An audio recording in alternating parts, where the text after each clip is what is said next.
നല്ല ചുമന്ന ചീര ഇതേപോലെ ലീഫ് മാത്രമേ എടുക്കാവൂ. പേസ്റ്റ് രൂപത്തിൽ നമുക്കൊന്ന് അരച്ചോണ്ട് പോകാം. ഇതിനൊരു പാത്രം ഗോതമ്പ് മാവ് ഇട്ട് കൊടുക്കാം, വിഷത്തിന് ഉപ്പൊടി ഇട്ട് കൊടുക്കാം, ചീരയുടെ പേസ്റ്റ് ഇട്ട് കൊടുക്കാം, ഓയിൽ ഒഴിച്ച് കൊടുക്കാം. വൃത്തിയായിട്ട് നമുക്ക് കുഴച്ചെടുക്കാം. ഇത് നല്ല സോഫ്റ്റായിട്ട് അത് കുഴച്ച് ഇത് നമുക്ക് 1 മണിക്കൂർ ഒന്ന് അടച്ചു വെക്കാം. ചെറിയ ഉരുളകളായിട്ട് പരത്താം.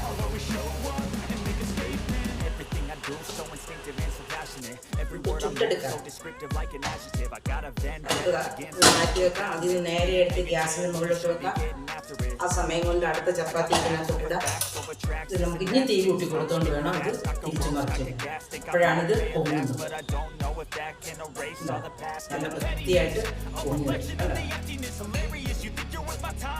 ടേസ്റ്റിയും ഹെൽത്തിയുമായിട്ട് ആർക്ക് വേണമെങ്കിലും കഴിക്കാം. പ്രായമുള്ളവർക്കൊക്കെ എണ്ണയാന്ന് പറഞ്ഞ് മാറി നിൽക്കേണ്ട കാര്യമില്ല. നമ്മൾ എണ്ണ തേച്ചിട്ടേക്കാം.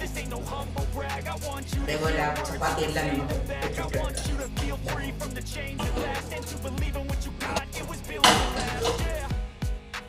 നേരെ ഗ്യാസിലോട്ടിടുന്നു. പരത്തിയ ചപ്പാത്തി എടുത്തതിൻ്റെ മുകളിൽ വെക്കുന്നു. ഇവിടെ തീ കൂട്ടി കൊടുക്കണം. നല്ല പൂരി പൊങ്ങുന്ന പോലെ പൊങ്ങി വരും. നമ്മുടെ ചീര വെച്ചുണ്ടാക്കിയ ചപ്പാത്തി. ഒരു ചപ്പാത്തി എടുക്കാം. ബീഫ് ഒലത്തിയതാണ്, കരിമീൻ്റെ പച്ചക്കറി. ചീര വെച്ചുള്ള ചപ്പാത്തിയും ബീഫ് കറിയും കരിമീൻ്റെ പച്ചക്കറിയും. അല്പം ഒന്ന് കഴിക്കട്ടെ. പച്ചക്കറിയുടെ ചാറ് നല്ല മാങ്ങയൊക്കെ ഇട്ട് വെച്ച പച്ചക്കറിയാണ്.